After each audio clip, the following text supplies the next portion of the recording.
Human rights పీడబ్ల్యూఏఓ TV channel ప్రేక్షకులకు human rights PWA సంస్థ తరపున హృదయపూర్వక నమస్కారాలు తెలియపరుస్తూ ఈరోజు మనము ఆటో డ్రైవర్లు పడుతున్నటువంటి ఇబ్బందుల గురించి మనము చర్చిద్దాం. ఈరోజు అయితే ఒక పత్రికా ప్రకటన చూద్దాం. మనము ఫ్రీ బస్సు పథకం ద్వారా నష్టపోతున్న ఆటో కార్మికులకు ఆదుకుంటామని ఇచ్చిన హామీని కాంగ్రెస్ ప్రభుత్వం నిలబెట్టుకోవాలని సిఐటియు అనుబంధ Telangana public and private road transport workers union demand చేసింది.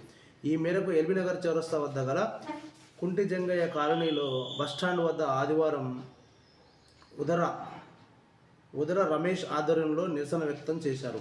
ముఖ్య అతిథిగా విచ్చేసిన రంగారెడ్డి జిల్లా ఆటో ట్రాన్స్పోర్ట్ యూనియన్ అధ్యక్షుడు ఖడారి రాములు మాట్లాడుతూ 50 ఏళ్లు నిండిన డ్రైవర్లందరికీ 7,000 పెన్షన్ ఇవ్వాలని, అర్హులైన డ్రైవర్లకు కొత్త వాహనాలు కొనుగోలు, బ్యాంకు రుణాలు పొందేలా చూడాలని, 2019 మోటార్ వెహికల్ వాహన చట్టాన్ని సవరించాలని, రవాణా రంగ కార్మికుల సంక్షేమ బోర్డును ఏర్పాటు చేయాలని డిమాండ్ చేశారు. నిరసనలో ఆటో డ్రైవర్లు రమావత్ రాములు కొంతమంది పాల్గొన్నారు.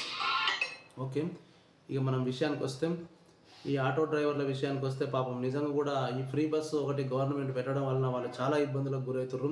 రేవంత్ రెడ్డి గారు మీరు ఈ విషయాన్ని దృష్టిలో ఉంచుకోవాలి. జనాలను ఉచితాలకు అలవాటు చేయకండి దయచేసి.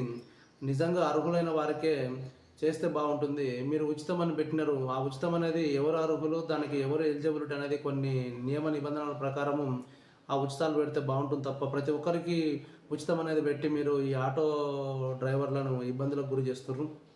ఇది చాలా ఇబ్బందికరమైన పరిస్థితి వాళ్ళకు పాపం. వాస్తవంగా ఈ ఉచిత బస్సు అనేది అయితే ఇది అనవసరమైన చర్య అని చెప్పి మేము మా సంస్థ తరపున మీకు తెలియపరుస్తున్నాం. దయచేసి వీలైనంత తొందరలో ఈ ఉచిత బస్సు యొక్క ప్రోగ్రామ్ని మీరు ఈ ఉచిత బస్సు యొక్క సౌకర్యాన్ని తొలగించాలి. దీనివలన ఈ ఆటో డ్రైవర్లు ఇబ్బంది పడుతున్నారు. అలాగే ఇది ప్రభుత్వ ఖజానాకు ఒక గండి లాగా చెప్పుకోవచ్చు మనము. ఇది అనవసరమైన చర్య. దీనివలన చాలా ప్రభుత్వ ధనం వృధా అవుతుంది. మళ్ళీ ఈ భారం ప్రజలపైనే పడుతుంది కనుక మీరు ఈ ఉచితాన్ని బంద్ చేయండి దయచేసి. ఈ ఒక్క బస్సు విషయం అనే కాదు, అసలు ఎక్కడైనా సరే మన దేశవ్యాప్తంగా నేను కోరుకునేది ఏంటంటే ఏ గవర్నమెంట్ అయినా ఈ ఉచితాలకు ప్రజలను అలవాటు చేయొద్దు. అలవాటు చేయకుండా ప్రజలకు కష్టపడే తత్వాన్ని పెంచి వారిలో మంచి నైపుణ్యాన్ని, మంచి ఎంప్లాయ్మెంట్ని వాళ్ళకు అందేలాగా ఉత్పత్తులను పెంచి ఎంప్లాయ్మెంట్ అందేలాగా చేస్తే బాగుంటుందని చెప్పి నేను కేంద్ర రాష్ట్ర ప్రభుత్వాలకు హ్యూమన్ రైట్స్ పీడబ్ల్యూఏఓ సంస్థ తరఫున తెలియపరుస్తున్నాం. ఈ ఆటో డ్రైవర్లు అయితే మరీ చాలా ఇబ్బంది పడుతున్నారు. వీరి గురించి ఒకసారి ఆలోచించాలని చెప్పి మేము తెలంగాణ రాష్ట్ర ముఖ్యమంత్రి రేవంత్ రెడ్డి గారికి సవినయంగా విన్నవించుకుంటున్నాం. ఒకటే మాట మాది ఏంటంటే వీలైనంత తొందరలో ఈ ఉచితాలని రద్దు చేయండి దయచేసి.